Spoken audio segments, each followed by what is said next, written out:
selamat pagi anak-anak IPK yang terkasih. Sudahkah kamu mengucap syukur pada Tuhan hari ini? Anak-anakku, kalau hari ini kita bisa bersekolah meskipun dari rumah, itu merupakan salah satu hal yang bisa kita syukuri. Kira-kira apa lagi ya yang seharusnya kita syukur dalam hidup kita? Membaca firman Tuhan. Kalau kita masih bisa membaca firman Tuhan, itu adalah satu hal yang seharusnya kita syukuri. Anak-anak, sebelum memulai pembelajaran pada hari ini, mari kita sama-sama merenungkan firman Tuhan yang terambil dari Mazmur 86 ayat 15. Sama-sama kita baca ya, Mazmur 86 ayat 15 yang berbunyi, "Tetapi Engkau, ya Tuhan, Allah penyayang dan pengasih, panjang sabar dan berlimpah kasih dan setia." Anak-anak yang dikasihi Tuhan, pernahkah kamu merasa kesal atau sedih karena perbuatan orang lain pada dirimu? Ketika kamu terluka atau tersakiti, apakah kamu pernah merasa bahwa kamu ingin membalas perbuatan mereka? Kira-kira kenapa sih kita bisa berpikir seperti itu pada orang lain? Jawabannya adalah karena kita semua adalah orang yang berdosa. Ketika ada kesempatan, kita cenderung akan membalas perbuatan orang-orang yang sudah menyakiti kita.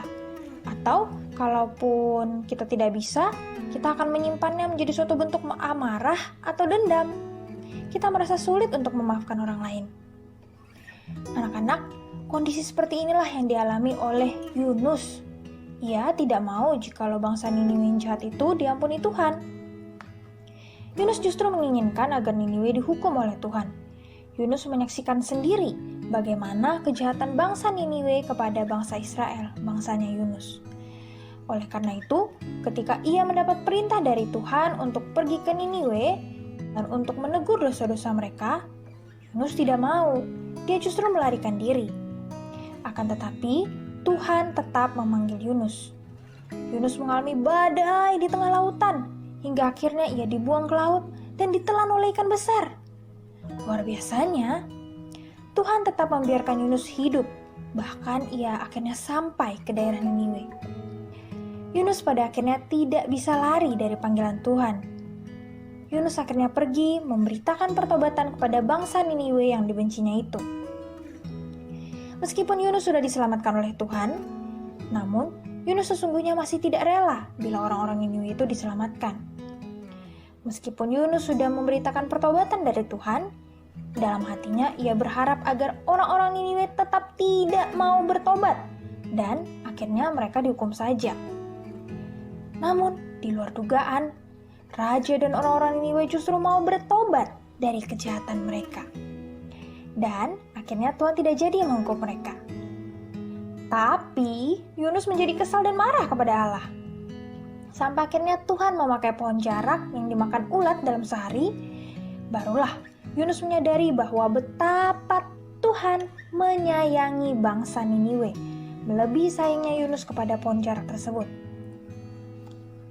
Anak-anak yang terkasih, dari kisah pengutusan Yunus ke Niniwe, kita belajar tentang pentingnya mengasihi atau berbelas kasih.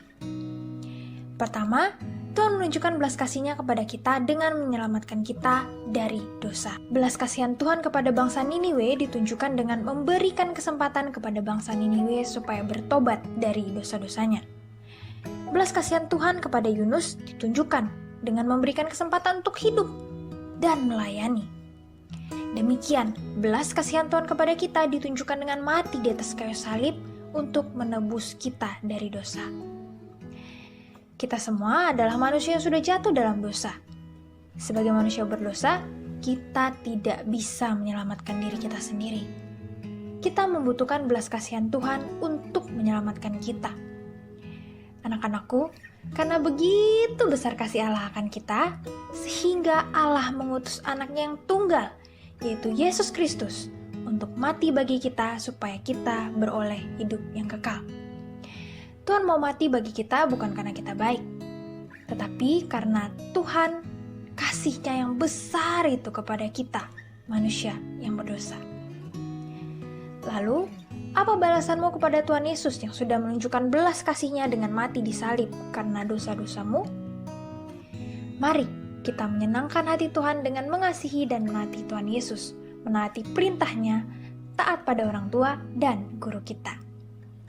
Yang kedua anak-anakku, meneladani Tuhan Yesus dengan berbelas kasih kepada orang lain. Alkitab mengajarkan bahwa kita diselamatkan untuk melakukan perbuatan-perbuatan baik yang telah dipersiapkan Allah sebelumnya. Sebagai orang-orang yang sudah diselamatkan, kita harus memperhatikan belas kasihan kepada orang lain. Di masa pandemi ini, ada banyak teman-teman kita yang mengalami kesulitan atau mengalami bencana. Kita bisa mendoakan mereka. Kita juga bisa menyisihkan uang jajan kita untuk membantu pelayanan saudara asuh IPK, supaya teman-teman kita tetap bisa melanjutkan sekolah.